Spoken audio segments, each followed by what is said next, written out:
شیخ عبد القادر جیلانی رحمۃ اللہ علیہ سفر کر رہے تھے اور رات کا وقت تھا، بہت اندھیرا تھا اور دو چور آ گئے۔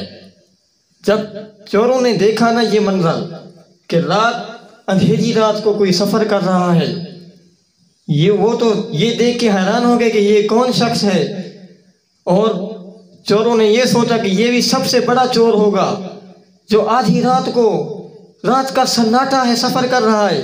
چور تو بڑے حیران ہوئے اور راستہ روک لیا شیخ کا کہ ہمیں تم سے کچھ بات کرنی ہے۔ شیخ عبد القادر جیلانی رحمۃ اللہ علیہ نے ان کی طرف متوجہ ہوئے اور ان کو مخاطب کر کے کہا کیا بات کرنی ہے۔ اور شیخ عبد القادر جیلانی رحمۃ اللہ علیہ جب انہوں نے یہ ان کی آواز سنی تو ان کا دل تو لرز گیا۔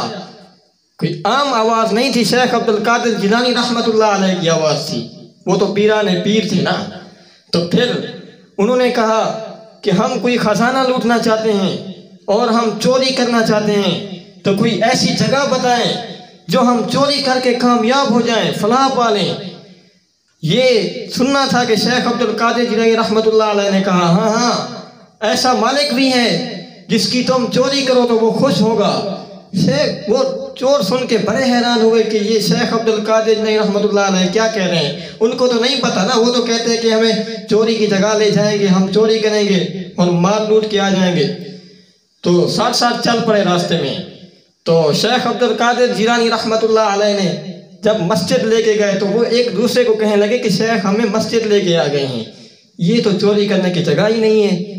شیخ عبد القادر جیلانی رحمۃ اللہ علیہ سے انہوں نے کہا کہ ہمیں تم کہاں لے کے آئے گئے ہو؟ شیخ نے کہا کہ یہ وہ گھر ہے جہاں کوئی بھی خالی نہیں جاتا، اور یہ وہ گھر ہے، یہ اللہ تبارک و تعالیٰ کا پاک مقدس مسجد اور پاک مقدس گھر ہے، اس پہ تم چوری کر لو، جتنا خزانہ لوٹنا ہے وہ اللہ تبارک و تعالیٰ خوش ہوتا ہے۔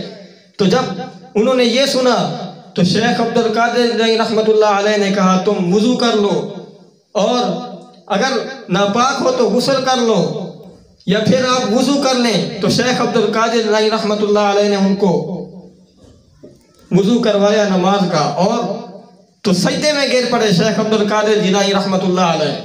تو ان کے دل پہ ایسا اثر ہوا کہ انہوں نے چوری سے توبہ کر لی، اور شیخ عبد القادر جیلانی رحمۃ اللہ علیہ نے کہا آؤ میں تمہیں دکھاتا ہوں کہ وہ کیا ہے جس کی تم نے مال لوٹنا ہے، جس کی تم نے چوری کرنی ہے۔ تو ان ڈاکوں نے کہا کہ ہمیں سمجھ آ گئی، یہ اللہ تبارک و تعالیٰ کا گھر ہے، اور اس میں جب ہم چوری کرتے ہیں تو ہمیں ہدایت بھی مل گئی۔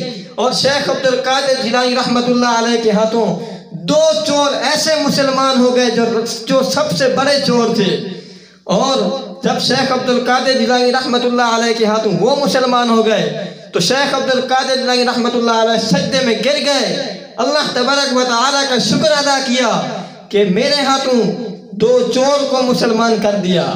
تو اللہ تبارک و تعالیٰ سے دعا یہ ہے کہ ہمیں شیخ عبد القادر جیلانی رحمۃ اللہ علیہ کے نقش قدم پہ چلنے کی توفیق عطا فرمائے۔ وآخر دعوانا الحمد للہ رب العالمین۔